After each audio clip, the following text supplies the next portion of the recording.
ನಮಸ್ಕಾರ ಗೆಳೆಯರಿ, stock market Kannada ಚಾನಲ್ಗೆ ಸ್ವಾಗತ ಸುಸ್ವಾಗತ. ಗೆಳೆಯರಿ, ವಿಡಿಯೋದಲ್ಲಿ ಈ ವಾರ ನಮ್ಮ ಮಾರ್ಕೆಟ್ನ ಮೇಲೆ ಅಥವಾ ಕೆಳಗಡೆ ತಗೊಂಡು ಹೋಗಬಹುದಾಗಿರುವಂತಹ ಇಂಪಾರ್ಟೆಂಟ್ ಇವೆಂಟ್ಗಳ ಬಗ್ಗೆ ತಿಳ್ಕೊಳ್ಳುವಂತ ಪ್ರಯತ್ನವನ್ನು ಮಾಡೋಣ. ಈ ವಾರ ಕೂಡ ಹಲವಾರು ಇವೆಂಟ್ಗಳಿದ್ದಾವೆ. ಇತ್ತೀಚೆಗಂತೂ ನಿಮ್ಗೆ ಗೊತ್ತಿದೆ ಮಾರ್ಕೆಟ್ ಯಾವ ರೀತಿ ರಿಯಾಕ್ಟ್ ಮಾಡ್ತಿದೆ ಅಂತ. ಪಾಸಿಟಿವ್ ಸುದ್ದಿ ಬಂದ್ರು ರಿಯಾಕ್ಟ್ ಮಾಡೋದಿಲ್ಲ, ಆದ್ರೆ ನೆಗೆಟಿವ್ ಸುದ್ದಿ ಬಂದ್ರೆ ಮಾತ್ರ ಇಮಿಡಿಯೇಟ್ಲಿ ರಿಯಾಕ್ಟ್ ಮಾಡ್ತಿದೆ. ಬಟ್ ಸ್ಟಿಲ್ ಇವೆಂಟ್ ಗಳ ಬಗ್ಗೆ ತಿಳ್ಕೊಳ್ಳೋದು ಬಹಳ ಮುಖ್ಯ ಆಗುತ್ತೆ. ನೋಡೋಣ ಯಾವೆಲ್ಲ ಇವೆಂಟ್ ಗಳಿದಾವೆ, ಎಷ್ಟು ಮಟ್ಟಿಗೆ ಇಂಪ್ಯಾಕ್ಟ್ ಅನ್ನು ಮಾಡಬಹುದು ತಿಳ್ಕೊಳ್ಳೋಣ. ಮೊದಲಿಗೆ ಡಿಸ್ಕ್ಲೇಮರ್ ಕೊಡ್ಲಿಕ್ಕೆ ಇಷ್ಟಪಡ್ತೇನೆ. ಇಲ್ಲಿ ಕವರ್ ಮಾಡ್ತಿರುವಂತ ಯಾವುದೇ ಸ್ಟಾಕ್ ಅನ್ನು ಕೂಡ ರೆಕಮೆಂಡ್ ಮಾಡ್ತಿಲ್ಲ. ನೀವು ಫರ್ದರ್ ಸ್ಟಡಿಮೆಂಟೇಷನ್ ತಗೊಳ್ಬಹುದು. ಆಸ್ ಎಜುಕೇಶನಲ್ ಪರ್ಪಸ್ ನಾನು ವಿಡಿಯೋ ಮುಂದೆ ತರ್ತಾ ಇದ್ದೀನಿ. ಹಾಗೆ ಅಕೌಂಟ್ ಓಪನಿಂಗ್ ಲಿಂಕ್ ಡಿಸ್ಕ್ರಿಪ್ಷನ್ ಅಲ್ಲಿ ಇರುತ್ತೆ. ಅಕೌಂಟ್ ಅನ್ನು ಓಪನ್ ಮಾಡಬಹುದು. ಹಾಗೆ ಇಲ್ಲಿರುವಂತಹ ಎಲ್ಲ ಸರ್ವಿಸಸ್ ನಮ್ಮ ಮೂಲಕ ಸಿಗುತ್ತೆ.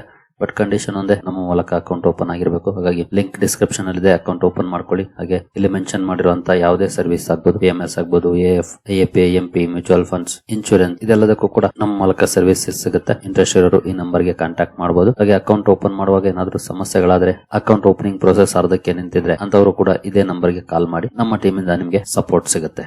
ಇನ್ನು ಗೆಳೆಯರ, ಇವೆಂಟ್ ಗಳಿಗೆ ಹೋಗೋದಕ್ಕೆ ಮುಂಚೆ ಕಳೆದ ವಾರದ ನಮ್ಮ ಮಾರ್ಕೆಟ್ ಪರ್ಫಾರ್ಮೆನ್ಸ್ ಅನ್ನು ನೋಡಿಕೊಂಡು ಮುಂದುವರಿಯೋಣ. ಲಾಸ್ಟ್ 5 ಡೇಸ್ ಪರ್ಫಾರ್ಮೆನ್ಸ್ ಅನ್ನು ಓಪನ್ ಮಾಡಿದ್ರೆ ನೋಡಬಹುದು, ನಿಫ್ಟಿಯಲ್ಲಿ 618 ಪಾಯಿಂಟ್ಸ್ ಅಥವಾ 2.35% ಡೌನ್ ಫಾಲ್ ಇದೆ. ಇಂದಿನ ಕೆಲವು ವಾರಗಳನ್ನ ನೋಡಿದ್ರೆ ಸ್ಲೈಟ್ಲಿ ಡೌನ್ ಅಲ್ಲಿ ಪರ್ಫಾರ್ಮೆನ್ಸ್ ಇರ್ತಿತ್ತು ಅಥವಾ ಫ್ಲಾಟಿಶ್ ಆಗಿರ್ತಾ ಇತ್ತು. ಬಟ್ ಈ ವಾರದಲ್ಲಿ ಒಂದಷ್ಟು ಹೆಚ್ಚಿನ ಡೌನ್ ಫಾಲ್ ನೋಡ್ಲಿಕ್ಕೆ ಸಿಕ್ಕಿದೆ. ನಿಯರ್ಲಿ 2.5% ಡೌನ್ ಅಲ್ಲಿ ನಮ್ಮ ನಿಫ್ಟಿ ಕ್ಲೋಸಿಂಗ್ ಅನ್ನು ಕೊಟ್ಟಿದೆ ಕಳೆದ ವಾರ. ಇನ್ನು ಸೆನ್ಸೆಕ್ಸ್ ಕಡೆ ಬಂದ್ರೆ ಇಲ್ಲಿ ಕೂಡ 5 ಡೇಸ್ ಪರ್ಫಾರ್ಮೆನ್ಸ್ ಅನ್ನು ಓಪನ್ ಮಾಡಿದ್ರೆ ಇಲ್ಲಿ ನೋಡಬಹುದು 2110 ಪಾಯಿಂಟ್ಸ್ ಅಥವಾ 2.46%, ಅಂದ್ರೆ ನಿಯರ್ಲಿ 2.5% ಡೌನ್ ಫಾಲ್ ಇದೆ ಕಳೆದ ವಾರ. ಒಟ್ಟಿನಲ್ಲಿ ಕಳೆದ ವಾರ ನಮ್ಮ ಮಾರ್ಕೆಟ್ ಅಲ್ಲಿ ಸ್ವಲ್ಪ ಜಾಸ್ತಿ ಪ್ರಮಾಣದ ಡೌನ್ ಫಾಲ್ ನೋಡ್ಲಿಕ್ಕೆ ಸಿಕ್ಕಿದೆ. ಇನ್ನು ಪೋರ್ಟ್ಫೋಲಿಯೋ ಲೆವೆಲ್ ಗಳಿಗೆ ಬಂದ್ರೆ ಇನ್ನು ಜಾಸ್ತಿನೇ ಇದೆ down fall. But headline indexes ಗಳಲ್ಲಿ 2.5% ವರೆಗೂ ಡೌನ್ ಪರ್ಫಾರ್ಮೆನ್ಸ್ ಬಂದಿದೆ.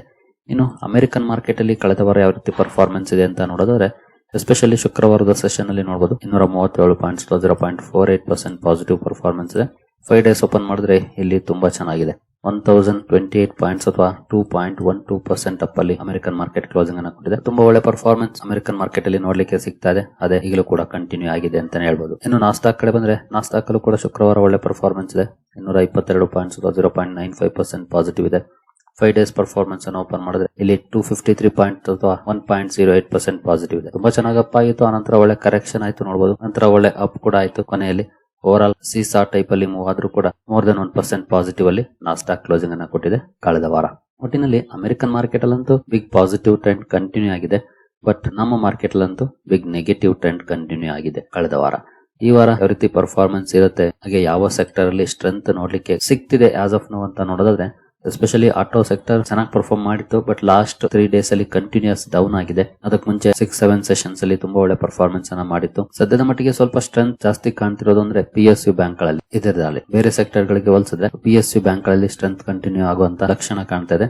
ಮೆಟಲ್ ಹಾಗೂ ಆಟೋ ಸೆಕ್ಟರ್ ಚೆನ್ನಾಗಿತ್ತು ಪರ್ಫಾರ್ಮೆನ್ಸ್. ಬಟ್ ಪ್ರೀವಿಯಸ್ 3 ಸೆಷನ್ಸ್ ಅಲ್ಲಿ ಸ್ವಲ್ಪ ವೀಕ್ನೆಸ್ ಕೂಡ ನೋಡ್ಲಿಕ್ಕೆ ಕಾಣ್ತಿದೆ. ಅಂದ್ರೆ ಒಳ್ಳೆ ರ್ಯಾಲಿ ನಂತರ ಪ್ರಾಫಿಟ್ ಬುಕಿಂಗ್ ಕೂಡ ನೋಡ್ಲಿಕ್ಕೆ ಸಿಕ್ಕಿದೆ ಅಂತಾನೆ ಹೇಳ್ಬೋದು. ಮೇ ಬಿ ಈ ವಾರ banking and financial services out perform ಮಾಡಬಹುದು ಅನ್ನೋಂತ ಎಕ್ಸ್ಪೆಕ್ಟೇಷನ್ ಇದೆ ಮಾರ್ಕೆಟ್ ನ. ಯಾಕಂದ್ರೆ ರಿಲೇಟಿವ್ ರೊಟೇಷನ್ ಗ್ರಾಫ್ ನ ಪ್ರಕಾರ ಕೂಡ ಲೀಡಿಂಗ್ ಕ್ವಾಡ್ರಂಟ್ ಗೆ ಮೂವ್ ಆಗ್ತಿದೆ. ಹಾಗಾಗಿ banking and finance, even IT ನಲ್ಲೂ ಕೂಡ ಫುಲ್ ಬ್ಯಾಕ್ ನೋಡ್ಲಿಕ್ಕೆ ಸಿಕ್ಕರೆ ಆಶ್ಚರ್ಯ ಪಡುವಂತದ್ದೇನೋ ಆ ರೀತಿ ಪರ್ಫಾರ್ಮೆನ್ಸ್ ನೋಡ್ಲಿಕ್ಕೆ ಕಾಣ್ತಾ ಇದೆ. ಹಾಗಾಗಿ ಈ 3 ಸೆಕ್ಟರ್ ನ ಫೋಕಸ್ ಮಾಡಿದ್ರೆ ಮೇ ಬಿ ಬೆಟರ್ ಆಗಬಹುದು ಈ ವಾರ. ಇನ್ನು FMCG ಹಾಗೂ ರಿಯಾಲಿಟಿ ಸ್ವಲ್ಪ ಹಿಂದೆ ಉಳಿತಾ ಇದಾವೆ. ಮೇ ಬಿ ಈ ವಾರ ಕೂಡ ಅದೇ ಟ್ರೆಂಡ್ ಕಂಟಿನ್ಯೂ ಆಗುವಂತ ಎಕ್ಸ್ಪೆಕ್ಟೇಷನ್ ಇದೆ. ಸೊ ಫೋಕಸ್ ಮಾಡಬೇಕಾಗಿರೋದು banking and financial services, IT, PSU bank. So maybe ಈ ಸೆಕ್ಟರ್ಸ್ ಇಂಡೆಕ್ಸ್ ಅನ್ನ ಔಟ್ ಪರ್ಫಾರ್ಮ್ ಮಾಡಬಹುದು ಅಂತ ಹೇಳಲಾಗ್ತಿದೆ.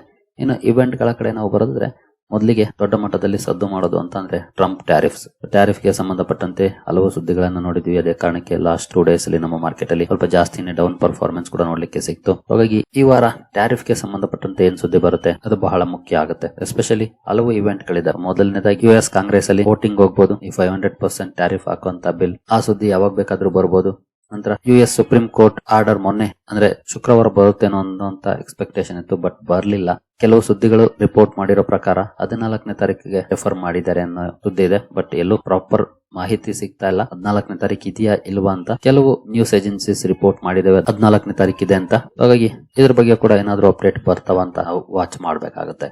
ಇನ್ನು ಟ್ಯಾರಿಫ್ ಸುದ್ದಿಗಳನ್ನ ಹೊರತುಪಡಿಸಿದ್ರೆ ಅಮೆರಿಕದ ಇನ್ಫ್ಲೇಷನ್ ಡೇಟಾ ರಿಲೀಸ್ ಆಗ್ತಾ ಇದೆ ಈ ವಾರದಲ್ಲಿ. ಡೇಟ್ ನೋಡಬಹುದು 13 ಜನವರಿ. ಎಸ್ಟಿಮೇಷನ್ 2.7% ಇದೆ. ಹಿಂದಿನ ಸಲ 3.1% ಎಸ್ಟಿಮೇಷನ್ ಇತ್ತು, ಬಂದಿದ್ದು 2.7%. ಒಳ್ಳೆ ಪರ್ಫಾರ್ಮೆನ್ಸ್ ನೋಡ್ಲಿಕ್ಕೆ ಸಿಕ್ತು. ಈ ಸಲ 2.7% ಎಸ್ಟಿಮೇಟ್ ಮಾಡ್ತಿದ್ದಾರೆ. ಜನವರಿ 13ಕ್ಕೆ ವಾಚ್ ಮಾಡಬಹುದು ಯಾವ ರೀತಿ ಇರುತ್ತೆ ಅಮೆರಿಕದ ಇನ್ಫ್ಲೇಷನ್ ಡೇಟಾ ಅಂತ. ಇದು ಬಹಳ ಇಂಪಾರ್ಟೆಂಟ್ ಆಗುತ್ತೆ. ಫೆಡ್ ಏನಾದ್ರು ಮುಂದುವರೆದು ರೇಟ್ ಕಟ್ ಮಾಡಬೇಕು ಅಂದ್ರೆ ಇಲ್ಲೂ ಕೂಡ ಡೇಟಾ ಚೆನ್ನಾಗಿರ್ಬೇಕಾಗುತ್ತೆ. ಸದ್ಯದ ಮಟ್ಟಿಗೆ ಈ ಮಂತ್ ರೇಟ್ ಕಟ್ ನ ಚಾನ್ಸಸ್ ಕಡಿಮೆ, ಬಟ್ ಸ್ಟಿಲ್ ವಾಚ್ ಮಾಡಬಹುದು. ನಂತರ ಯುಕೆ ಜಿಡಿಪಿ ಡೇಟಾ ರಿಲೀಸ್ ಆಗ್ತಾ ಇದೆ. Month on month GDP data ನೋಡಬಹುದು. ಎಸ್ಟಿಮೇಷನ್ 0 ಇದೆ, ಅಂದ್ರೆ ನೋ ಗ್ರೋತ್. ಹಿಂದಿನ ಸಲ ಅಂತೂ ಮೈನಸ್ 0.1%. ಎಸ್ಟಿಮೇಷನ್ ಕೂಡ ನೋಡಬಹುದು 0.1% ಪ್ಲಸ್ ಬರ್ಬೋದು ಅಂತ ಇತ್ತು, ಬಟ್ ಬರ್ಲಿಲ್ಲ. ಮೈನಸ್ 0.1% ಇತ್ತು. ಈ ಸಲ 0.0 ಎಕ್ಸ್ಪೆಕ್ಟ್ ಮಾಡ್ತಿದ್ದಾರೆ, ಅಂದ್ರೆ ಫ್ಲಾಟ್ ಎಕ್ಸ್ಪೆಕ್ಟ್ ಮಾಡ್ತಿದ್ದಾರೆ. ನೋಡೋಣ ಎಷ್ಟು ಬರುತ್ತೆ ಅಂತ.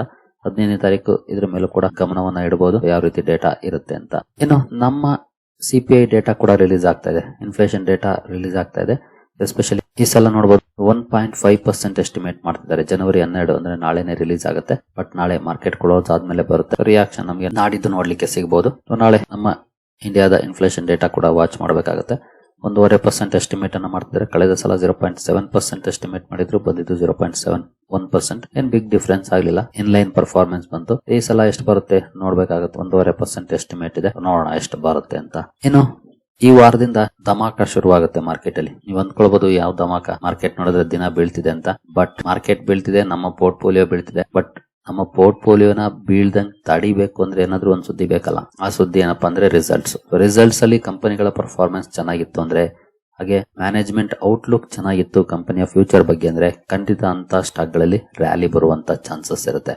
ಓವರ್ ಆಲ್ ಮಾರ್ಕೆಟ್ ಸೆಂಟಿಮೆಂಟ್ ಯಾವುದೇ ರೀತಿ ಇರಬಹುದು, ಬಟ್ ರಿಸಲ್ಟ್ಸ್ ಏನಾದ್ರೂ ಚೆನ್ನಾಗಿತ್ತು, ಫ್ಯೂಚರ್ ಔಟ್ಲುಕ್ ಕೂಡ ಚೆನ್ನಾಗಿ ಕೊಡುತ್ತೆ ಕಂಪನಿಯ ಮ್ಯಾನೇಜ್ಮೆಂಟ್ ಅಂದ್ರೆ, ಖಂಡಿತ ತುಂಬಾ ಒಳ್ಳೆ ಪರ್ಫಾರ್ಮೆನ್ಸ್ ಅನ್ನ ಅಂತಹ ಪರ್ಟಿಕ್ಯುಲರ್ ಕಂಪನಿಗಳಲ್ಲಿ ಎಕ್ಸ್ಪೆಕ್ಟ್ ಮಾಡಬಹುದಾಗಿರುತ್ತೆ. ಕೆಲವು ಸಲ ನಾವು ಅಂದ್ಕೊಳ್ತೀವಿ ರಿಸಲ್ಟ್ ತುಂಬಾ ಚೆನ್ನಾಗಿರುತ್ತೆ, ಬಟ್ ರಿಯಾಕ್ಷನ್ ಚೆನ್ನಾಗಿರೋದಿಲ್ಲ. ಯಾಕೆ ಅಂತ ನೋಡಿದಾಗ ಕಂಪನಿ ಫ್ಯೂಚರ್ ಔಟ್ಲುಕ್ ಅನ್ನ ಪಾಸಿಟಿವ್ ಆಗಿ ಕೊಟ್ಟಿರೋದಿಲ್ಲ, ಅನ್ಸರ್ಟನಿಟಿ ಅಂತ ತೋರಿಸಿರುತ್ತೆ.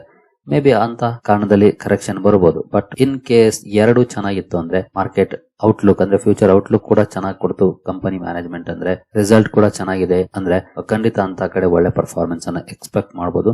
ನಮ್ಮ ಪೋರ್ಟ್ಫೋಲಿಯೋನ ಬೀಳ್ದಂಗ್ ತಡೆಯೋಕೆ ಇರುವಂತ ಶಕ್ತಿ ಅಂದ್ರೆ ಕಂಪನಿಗಳ ಪರ್ಫಾರ್ಮೆನ್ಸ್. ಮಾರ್ಕೆಟ್ ಕಂಡೀಷನ್ ಹೇಗೆ ಇರಲಿ, ಒಂದಷ್ಟು ಕರೆಕ್ಷನ್ ಬರಬಹುದು ಅಲ್ಪ ಸ್ವಲ್ಪ, ಬಟ್ ಕಂಪನಿ ಬಿಸ್ನೆಸ್ ಸ್ಟ್ರಾಂಗ್ ಆಗಿದೆಯಾ, ಖಂಡಿತ ಅಂತ ಸಂದರ್ಭದಲ್ಲಿ ಒಳ್ಳೆ ಪರ್ಫಾರ್ಮೆನ್ಸ್ ಬರುವಂತ ಚಾನ್ಸಸ್ ಜಾಸ್ತಿ ಇರುತ್ತೆ. ಹಾಗಾಗಿ ರಿಸಲ್ಟ್ ಕಡೆ ವಾಚ್ ಮಾಡಬೇಕಾಗುತ್ತೆ, ಕ್ಲೋಸ್ಲಿ ವಾಚ್ ಮಾಡಬೇಕಾಗುತ್ತೆ, ಎಸ್ಪೆಷಲಿ ಇಂತಹ ಸಂದಿಗ್ಧ ಪರಿಸ್ಥಿತಿಯಲ್ಲಿ. ಯಾಕಂದ್ರೆ ಓವರ್ ಆಲ್ ಮಾರ್ಕೆಟ್ ಸೆಂಟಿಮೆಂಟ್ ಚೆನ್ನಾಗಿಲ್ಲ ಅಂದಾಗ ಕೆಲವು ಸಲ ಕಂಪನಿಗಳು ಒಳ್ಳೆ ನಂಬರ್ ಅನೌನ್ಸ್ ಮಾಡಿದ್ರು ಕೂಡ ರಿಯಾಕ್ಷನ್ ಅನ್ನು ನಾವು ನೋಡಕ್ ಆಗೋದಿಲ್ಲ. ಈಗಾಗಲೇ ಲಾಸ್ಟ್ 2 ಕ್ವಾರ್ಟರ್ಸ್ ಅಲ್ಲೂ ಕೂಡ ನೋಡಿದೀವಿ. ಬಟ್ ಈ ಸಲ ಹಲವು ಕಂಪನಿಗಳ ರೇಟಿಂಗ್ ಆಗ್ಬೋದು ಅನ್ನುವಂತ ಎಕ್ಸ್ಪೆಕ್ಟೇಷನ್ ಕೂಡ ಇದೆ. ಅಂದ್ರೆ ನಂಬರ್ಸ್ ತುಂಬಾ ಚೆನ್ನಾಗಿ ಬರಬಹುದು ಅಂತ. ಹಾಗಾಗಿ ಕ್ಲೋಸ್ಲಿ ವಾಚ್ ಮಾಡಬೇಕಾಗುತ್ತೆ. ನೀವು ಇನ್ವೆಸ್ಟ್ ಮಾಡಿರುವಂತ ಕಂಪನೀಸ್ ನಂಬರ್ಸ್ ಯಾವತ್ತಿದೆ ಅದನ್ನ ಮಿಸ್ ಮಾಡದೆ ಚೆಕ್ ಮಾಡ್ಕೊಳ್ಳಿ. ಅವತ್ತು ರಿಸಲ್ಟ್ ನೋಡಿ, ಕಾಲ್ ಏನಾದ್ರು ಇದ್ರೆ ಅದನ್ನ ನೋಡಿ, ಹಾಗೆ ಕಂಪನಿ ಪ್ರೆಸೆಂಟೇಷನ್ ನೋಡಿ ಏನ್ ಹೇಳಿದೆ ಅಂತ.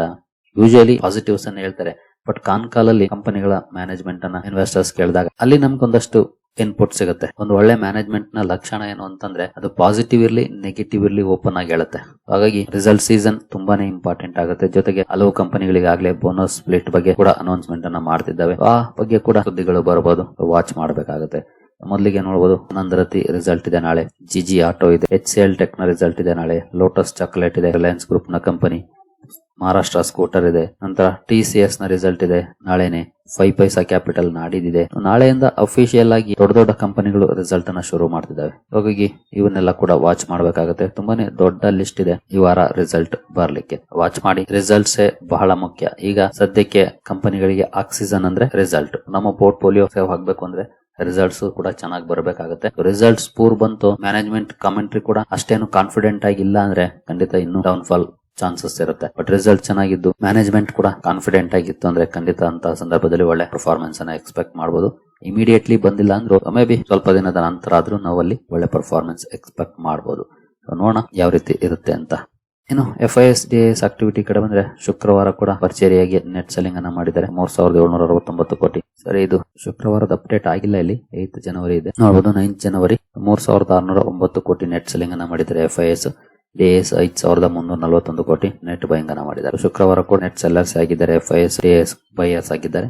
ವೀಕ್ಲಿ ಕೂಡ ಎಫ್ಐಎಸ್ ಕಂಟಿನ್ಯೂಸ್ ಆಗಿ ನೆಟ್ ಸೆಲ್ಲಿಂಗ್ ಅನ್ನ ಮಾಡಿದ್ದಾರೆ, ಡಿಎಸ್ ನೆಟ್ ಬೈಯಿಂಗ್ ಅನ್ನ ಮಾಡಿದ್ದಾರೆ. ಈ ವಾರ ಯಾವ ರೀತಿ ಇರುತ್ತೆ ಇವರ ಕಡೆಯಿಂದ ರೆಸ್ಪಾನ್ಸ್ ಅನ್ನೋದನ್ನ ವಾಚ್ ಮಾಡಬಹುದು. ಆಲ್ಮೋಸ್ಟ್ 2 ವರ್ಷದಿಂದ ನಾವು ಸೆಲ್ಲಿಂಗ್ ಸೈಡ್ ಅಲ್ಲೇ ನೋಡಿದ್ವಿ, ಬಟ್ ಸ್ಟಿಲ್ ವಾಚ್ ಮಾಡಬಹುದು. ಇನ್ನು ಕ್ರೂಡ್ ಅಲ್ಲಿ ಒಂದಷ್ಟು ರ್ಯಾಲಿ ಬಂದಿದೆ ನೋಡಬಹುದು. 63 ಕ್ರಾಸ್ ಮಾಡ್ಬಿಟ್ಟಿದೆ. ಕ್ರೂಡ್ ರ್ಯಾಲಿ ಬರೋದು ಅಷ್ಟೇ ನಮಗೆ ಒಳ್ಳೇದಲ್ಲ, ಬಟ್ ಸ್ಟಿಲ್ ಮ್ಯಾನೇಜಬಲ್ ಲಿಮಿಟ್ಸ್ ಅಲ್ಲಿ ಇದೆ, ಇನ್ನೊಂತ ಬಿಗ್ ಸಮಸ್ಯೆ ಅಲ್ಲ. 60 ಅಥವಾ 60 ಒಳಗಡೆ ಇದ್ರೆ ಅದು ನಮ್ಗೆ ಇನ್ನು ಬಿಗ್ ಪಾಸಿಟಿವ್. ಸದ್ಯದ ಮಟ್ಟಿಗೆ 63-64 ರೇಂಜ್ ಗೆ ಬಂದಿದೆ. ಇದನ್ನು ಕೂಡ ವಾಚ್ ಮಾಡಬಹುದು ಯಾವ ರೀತಿ ಇರುತ್ತೆ ಕ್ರೂಡ್ ಅಲ್ಲಿ ಪರ್ಫಾರ್ಮೆನ್ಸ್ ಅಂತ. ಇದು ಕೂಡ ಮಾರ್ಕೆಟ್ ನ ಮೇಲೆ ಡೈರೆಕ್ಟ್ಲಿ ಆರ್ ಇಂಡೈರೆಕ್ಟ್ಲಿ ಇಂಪ್ಯಾಕ್ಟ್ ಅನ್ನ ಮಾಡುತ್ತೆ. ಇನ್ನು ಡಾಲರ್ ಅಂತೂ 90 ಮೇಲೆ ಆರಾಮಾಗಿ ಸೆಟ್ಲ್ ಆಗ್ತಾ ಇದೆ. 90 ಕಾಮನ್ ನಂಬರ್ ಆಗ್ತಿದೆ ಸದ್ಯದ ಮಟ್ಟಿಗೆ. ಡಾಲರ್ ವರ್ಸಸ್ ರುಪಿ ಕೂಡ ವಾಚ್ ಮಾಡಬಹುದು. ರುಪಿ ಸ್ಟ್ರಾಂಗ್ ಆಗ್ಬೇಕು, ಆದ್ರೆ ಬಹುಶಃ ಅದು ಇನ್ನೊಂದಷ್ಟು ಪಾಸಿಟಿವಿಟಿಯನ್ನ ತರಬಹುದು. ಇನ್ನು ಗೋಲ್ಡ್ ಅಲ್ಲಿ ಔಟ್ ಪರ್ಫಾರ್ಮೆನ್ಸ್ ಕಂಟಿನ್ಯೂ ಆಗ್ತಾ ಇದೆ.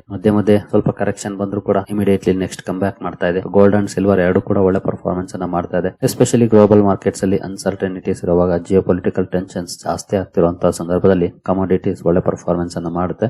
ಅದೇ ರೀತಿ ಪರ್ಫಾರ್ಮೆನ್ಸ್ ಕಂಟಿನ್ಯೂ ಆಗ್ತಾ ಇದೆ. ಹಾಗೆ ಸಿಲ್ವರ್ ಅಲ್ಲಿ ಲಾಸ್ಟ್ ವೀಕ್ ಅಲ್ಲಿ ಸ್ವಲ್ಪ ಕರೆಕ್ಷನ್ ಬಂದ್ರು ಕೂಡ ಹೆಲ್ದಿ ಕರೆಕ್ಷನ್ ಬರಲಿ, 10-15% ಬೀಳೋದು ಒಳ್ಳೇದು. ಯಾಕಂದ್ರೆ ನೆಕ್ಸ್ಟ್ ಇನ್ನು ಪೊಸಿಷನ್ ತಗೊಳಕ್ಕೆ ಅನುಕೂಲ ಮಾಡ್ಕೊಡುತ್ತೆ. ಕರೆಕ್ಷನ್ ಆದ್ರೆ ಖಂಡಿತ ಎದುರ್ಕೊಳಕ್ ಹೋಗ್ಬೇಡಿ. ನಿನ್ನೆ ಒಂದು ರಿಪೋರ್ಟ್ ಅನ್ನ ನಾನು ಕವರ್ ಮಾಡಿದೀನಿ, ಮೋತಿಲಾಲ್ ಒಸ್ವಾಲ್ ರಿಪೋರ್ಟ್ ಅನ್ನ. ಪೊಟೆನ್ಶಿಯಲ್ ಇದೆ, ಬಟ್ ಅಗ್ರೆಸಿವ್ ಆಗಿ ನಾವೀಗ ಪೊಸಿಷನ್ ತಗೊಳ್ಳೋದು ಅಷ್ಟು ಸರಿಯಲ್ಲ. ಮೇ ಬಿ ಟ್ರಾಂಚಸ್ ಅಲ್ಲಿ ತಗೊಳ್ಳೋದು ಒಳ್ಳೇದಾಗಬಹುದು. ಇನ್ನು ಪ್ರೈಮರಿ ಮಾರ್ಕೆಟ್ ಕಡೆ ಬಂದ್ರೆ ಭಾರತ್ ಕೋಕಿಂಗ್ ಕೋಲ್ IPO ಈಗಾಗಲೇ ಓಪನ್ ಆಗಿದೆ. ನಾಳೆ ನಾಡಿದ್ದು ಕೂಡ ಓಪನ್ ಇರುತ್ತೆ. ಇಂಟ್ರೆಸ್ಟ್ ಇರೋ ಸ್ಟಡಿ ಮಾಡಬಹುದು ಕಂಪನಿಯನ್ನ. ಇನ್ನು ನಮಗೆ ಮೀಡಿಯಾ ಲ್ಯಾಬ್ಸ್ ಕೂಡ ನಾಡಿದಿಂದ ಓಪನ್ ಆಗ್ತಾರೆ. 2 IPOಗಳು ಫೋಕಸ್ ಅಲ್ಲಿ ಇರುತ್ತೆ, ಇವುಗಳನ್ನು ಕೂಡ ಸ್ಟಡಿ ಮಾಡಬಹುದು ಇಂಟ್ರೆಸ್ಟ್ ಇರೋರು.